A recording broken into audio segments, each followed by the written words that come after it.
Doctor Srivarma's wellness அனைத்து நோய்களுக்குமான ஆயுர்வேத மருத்துவம் தமிழகம் எங்கும். For appointments 99944411 and 9994211166.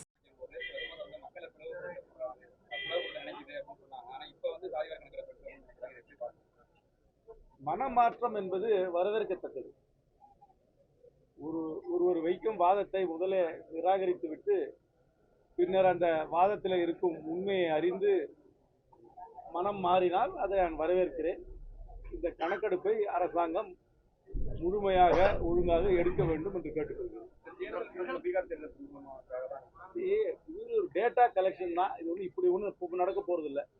நடக்க போறதுன்றது அந்த சென்சஸ் நடக்கும்போது தான் நடக்கும். இன்னும் ஒரு வருஷத்துக்கு மேலே ஆகும். அங்கே என்ன கைட்லைன்ஸ் பண்றாங்கன்னு பார்த்தா போதும். மட்டும் வைத்து அவர்கள் தேர்தலை மையமாக வைத்து இந்த முடிவை எடுத்தார்களா, இல்லை நாங்கள் வைத்த வாதத்தை உண்மையை அறிந்து எடுத்தார்களா என்று எனக்கு தெரியாது. ஆனால் எங்கள் வாதத்தை ஏற்றுக்கொண்டதற்காக நான் நன்றியை தெரிவித்துக் கொள்கிறேன்.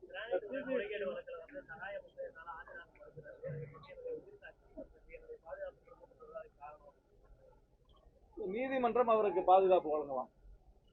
யாராவது ஒரு நீதிமன்றத்துக்கு முன்பாக வந்து வாக்குமூலம் கொடுக்க வேண்டும் என்று நீதிமன்றத்தில் அவர்களை அழைத்தார்கள் என்றால், தங்களுக்கு பாதுகாப்பு இல்லை என்று அந்த சாட்சி சொன்னால் நீதிமன்றமே அந்த சாட்சிக்கு பாதுகாப்பு வழங்கும்.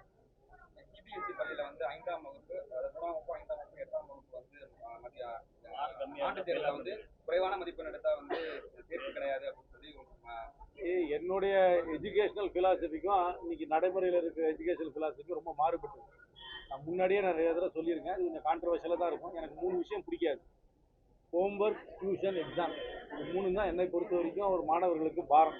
அதனால் அதிக அளவில் தேர்வை சின்ன வயதிலே வைத்து அதில் வந்து ஒரு மாணவர் சிறந்தவர், மற்றவர்கள் சிறந்தவர்கள் அல்ல என்று அவர்களை பாகுபடுத்தி மன அழுத்தத்தை கொடுக்கக்கூடாது என்ற மனப்பான்மையில் இருப்பவன் நான். ஆனால் இன்றைக்கு இருக்கிற சமுதாயம், இன்றைக்கு இருக்கிற அரசாங்கத்திற்கும் நான் வைக்கும் சிந்தனைக்கும் கொஞ்சம் மாறுபட்டு தான் இருக்கிறது. மத்திய உள்துறை அமைச்சர் பேசுறது கிடையாது.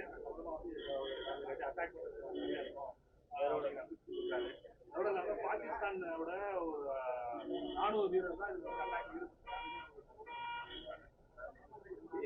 அவர்களுக்கு இருக்கும் தகவல் எனக்கு இல்லை. ஆனால் இந்த தாக்குதலை வன்மையாக கண்டிக்கிறேன்.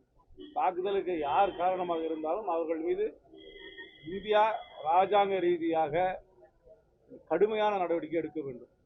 அதற்கு மேலாக இந்த தாக்குதல் ஏன் நடந்தது, இதுக்கு ஏதாவது நம்மளுடைய தரப்பில் ஏதாவது குறைபாடுகள் இருந்ததா, உளவுத்துறையில் ஏதாவது குறைபாடுகள் இருந்ததா, இல்லைன்னா பாதுகாப்பில் ஏதாவது குறைபாடுகள் இருந்ததா என்பதையும் ஆராய வேண்டும். ஆனால் இந்திய அரசாங்கம் என்ன கடுமையான நடவடிக்கை எடுத்தாலும் அதற்கு அனைத்து கட்சிகளும் ஒத்துழைப்பார்கள். காங்கிரஸ் கட்சி கண்டிப்பாக ஒத்துழைப்பார்கள்.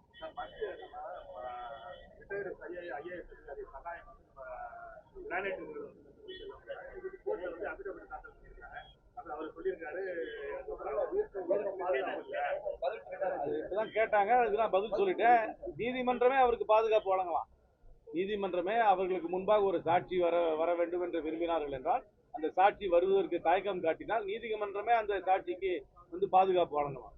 இந்த கல்வி விவகாரத்துல நீங்க வந்து ஒரு நிலைப்பாடு சொல்றீங்கன்னா, இப்ப உள்ள சூழ்நிலையில இது மாதிரியான அறிவிப்பு எப்படி பார்க்கலாம்? என்னை பொறுத்த வரைக்கும் இந்த கம்பல்சரி எக்ஸாமினேஷன் ஒரு சின்ன கிளாஸ்ல எல்லாம் வைக்கிறதே கஷ்டம். ஏற்கனவே 10ஆம் கிளாஸ் 12ஆம் கிளாஸ்ல வச்சு எல்லாருக்கும் மன அழுத்தம் வருது. இல்லை 3ஆம் கிளாஸ் 5ஆம் கிளாஸ் எல்லாம் கொடுத்து மன அழுத்தம் கொடுக்கவே கூடாது. அப்பவே இந்த வேறுபாடு வரக்கூடாது. சின்ன வயசுலேயே பிள்ளைங்களுக்கு ஒரு பிள்ளைக்கும் ஒரு ஸ்பீட்ல டெவலப்மெண்ட் இருக்கும். எல்லாருக்கும் அந்த சின்ன வயசுலேயே அது வந்து ஏற்றத்தாழ்வு மனப்பான்மை வராமல், நான் வந்து நல்லா படிக்கிறேன், இந்த பிள்ளை நல்லா படிக்கல அப்படின்ற மனப்பான்மை வரக்கூடாதுன்னு என்னுடைய. அதனால என்னை பொறுத்த வரைக்கும் 3ஆம் கிளாஸ் 5ஆம் கிளாஸ் கட்டாய தேர்தலாம் வைக்கக்கூடாது. அதனால ஏற்றுக்கல. நான் சொல்றேன், இந்த கல்வி முறையே நான் மாத்தணும்னு சொல்றேன். இது நீங்க சொல்றதை விட ஒரு 10 மடங்கு ஜாஸ்தியா போய் நான் மாத்தணும்னு சொல்றேன்.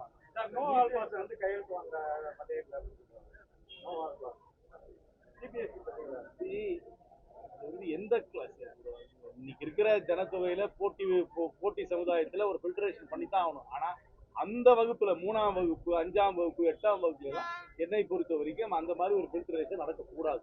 அவர்களுக்கு அந்த மாதிரி ஏதாவது ஒரு சில சில்ட்ரன் வந்து, சில பிள்ளைகள் வந்து அந்த மற்ற பிள்ளைங்களுடைய ஸ்பீடுக்கு படிக்கலைன்னா அவர்களுக்கு ரெமெடியல் கிளாஸ் கொடுத்து அவர்களை வந்து இம்ப்ரூவ் பண்ணணுமே ஒழிய அவர்களை வந்து ஒரு ஃபெயிலியர் ஒரு கிளாஸ்லயே டிடைன் பண்றேன் அந்த மாதிரியான கடுமையான நடவடிக்கைகள் எடுக்கக்கூடாது என்று நினைப்பவன் நான். தமிழக வெற்றி கழகத்தோட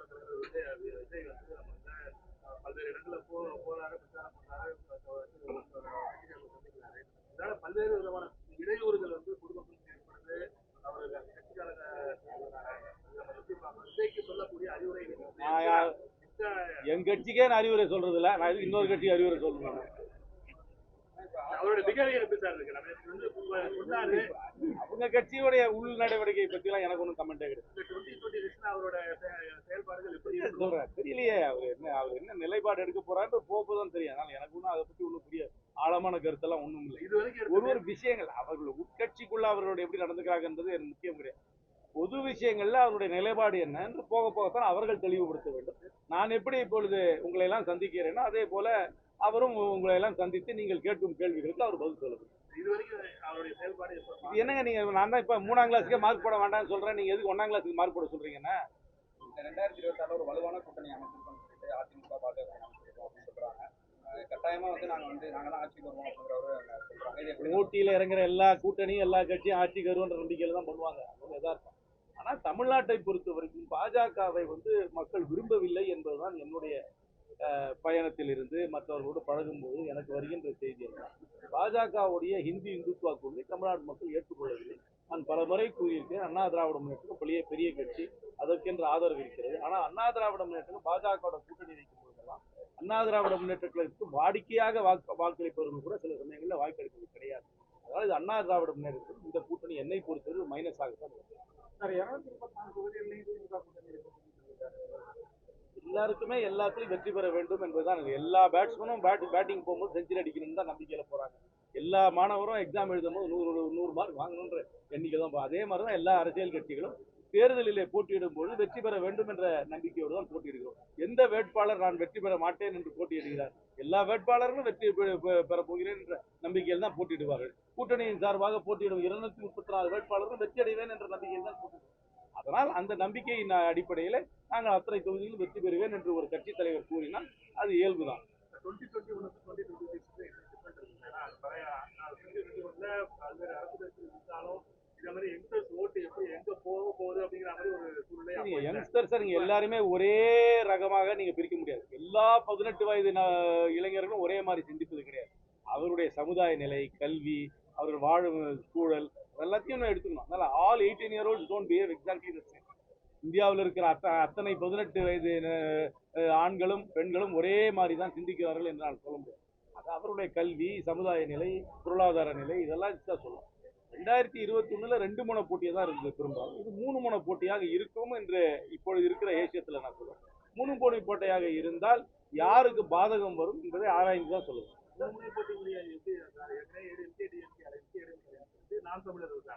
சரி 4 முனை வச்சுக்க, நான் தப்பா சொல்லிட்டேன், 4 முனை போட்டுன்னு வச்சுங்க.